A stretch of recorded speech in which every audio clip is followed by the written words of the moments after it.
Hey everyone, and welcome back to the channel. So in today's video, I'll be teaching you guys how to properly add a watermark to your content, be it videos or different video files like pictures or whatnot over to your Capcut account to make sure that your content is branded as yours and to prevent copyright. So without further ado, let's dive right in. So to actually do this is quite simple. And the first thing that you need to do is be it if you guys are on different platforms of CapCut, let's say that you're on the browser site like me, or you're actually using the application, that's also an option, or the app on your phone. The steps should remain the same, but you want to make sure that you're first logged into your account.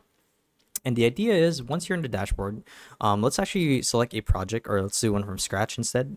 So there are a couple of ways to do that. So let's say that I want to add a watermark to some one of my videos before I go to upload it on my social handles. So the idea is you would either click on create new, like so, and here you'll be met with three different formats being video, image, and magic tools, which uses AI.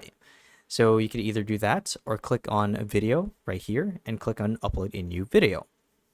Now what will happen is this will take you to a new page where you get to import a new video directly from your assets library or directly from your computer.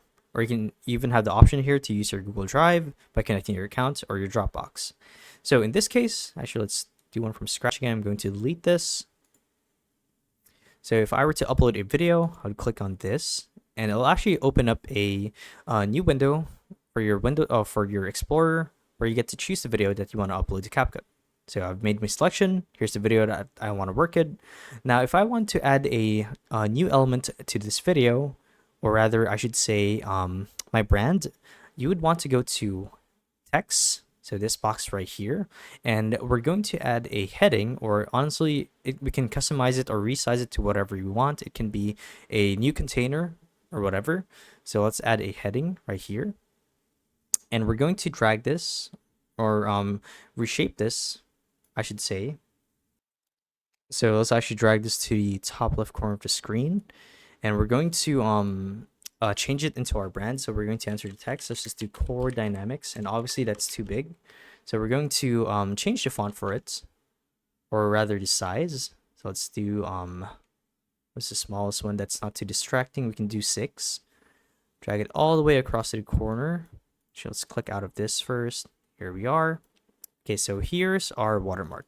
Now to actually make it into a watermark, there's a setting that we would need to change called opacity. So it's this one right here, as you can see. And by default, this is set to 100. And the idea is we'd want to set this to a lower value. So this way, you get a faded out effect, which gives you the effect of a watermark. So you can see here, I have it set to 40%, and it's looking like an official watermark for a brand or channel. And that's honestly all you guys need to do. Hit save, export, and you guys should be done.